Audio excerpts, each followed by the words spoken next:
So, what happens when a superpower decides to just capture the leader of another country? Today, we're going to dive into a wild scenario, the capture of a sitting president, to really get at the huge cracks this would blow wide open in our global system. Okay, so picture this. It's January 3rd, 2026. In a crazy fast 30-minute raid called Operation Absolute Resolve, U.S. Special Forces grab the president of Venezuela, Nicolas Maduro. Now, this isn't just some breaking news alert, no way. This is the kind of move that makes the whole world hold its breath. Right away, Beijing and Moscow are, well, they're furious, absolutely livid. But here's the thing. Their anger is about way more than just losing a friendly government in Latin America. So, what's the real story? Why does this one single act feel like a direct attack on their entire worldview? To really get why this sends such a massive shockwave through the system, we can't just skim the news. We need a way to kind of break it all down. A framework. So let me introduce you to our analytical toolkit for today. All right, here we go.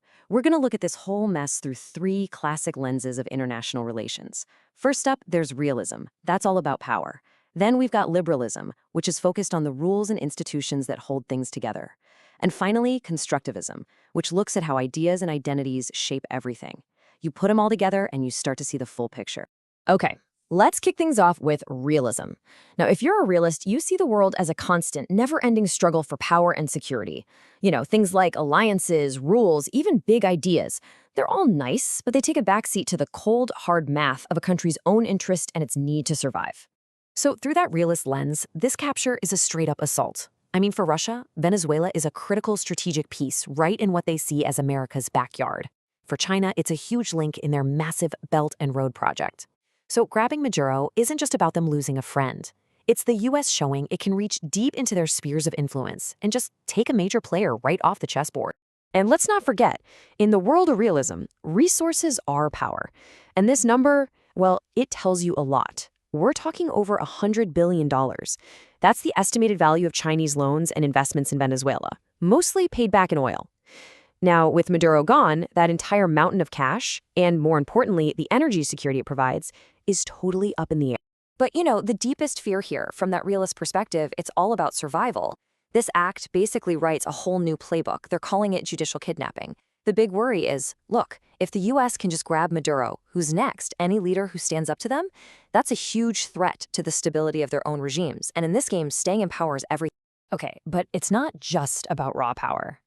Let's switch gears and look through our second lens, liberalism.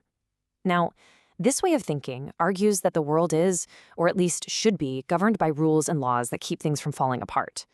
And from this point of view, the U.S. didn't just bend a rule. They smashed the most fundamental one of all. And that rule is something called Westphalian sovereignty. It's basically the bedrock idea that a country's borders are its own, and what goes on inside them is nobody else's business. It's a huge deal.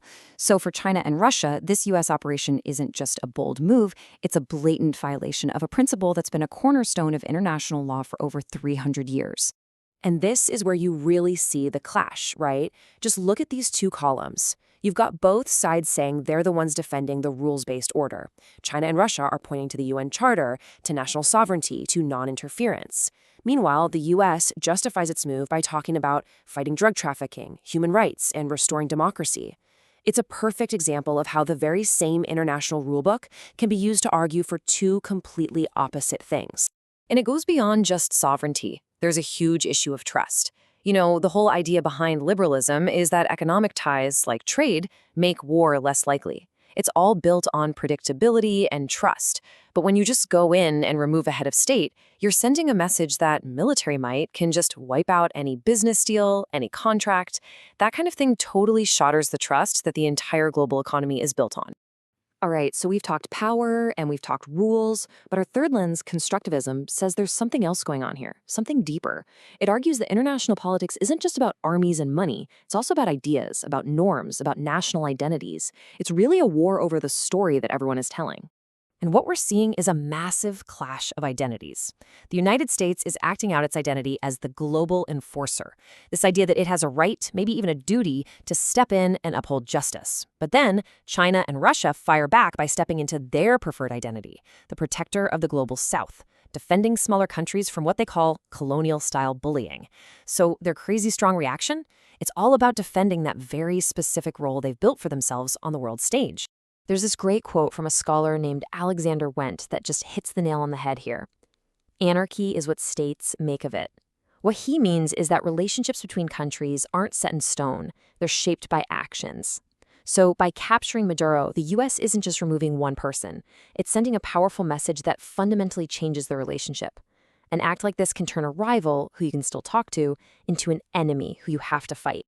So how do China and Russia fight back in this war of ideas? Well, they engage in what's called narrative warfare. They choose their words very, very carefully. In their state media, they're using these super loaded terms, like calling it rubber-like behavior, or even more directly, an illegal kidnapping. The whole point is to win the battle for hearts and minds, to frame what the US did not as enforcing justice, but as a straight-up crime. Okay, so let's pull all this together. What's the bottom line?